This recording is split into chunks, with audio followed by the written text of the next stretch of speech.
انا محتاجه احس. يعني دلوقتي لما تاخد مني بيتي المفروض تديني بيت احسن منه، وده مش من فضل من حضرتك، ده علشان انا اتنازلت عن ملكيتي الخاصه.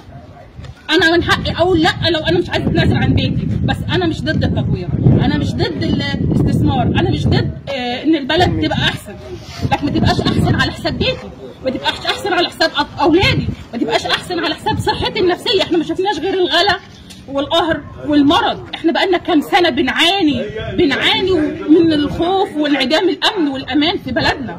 عايزه اقول ارحمونا شويه، ارحموا الناس يرحمكم رب الناس، ارحموا من في الارض يرحمكم من في السماء. دلوقتي لما نقول تطوير يبقى التطوير ده يعود على مين؟ انا كمواطن مصري احس بالتطوير ده ازاي؟ لما حضرتك تاخد مني بيتي وتقول لي خدي شقه، لما بيتي يبقى 200 متر او 250 متر ويقول لي خدي حته شقه. دلوقتي انا 4 افراد وعندي في البيت 4 طوابق، وكل طابق فيه واحد من عيلتي، تديني حته شقه؟ وانا اصلا ما ينفعنيش حوار الشقه، لان احنا كناس بنشتغل ارزاقيه حاجتنا كلها في البيت، يعني ما ينفعنيش موال الشقه ده، يعني عايزه 4 5 شقق عشان تاخد العده بتاعت الشغل بتاعتنا.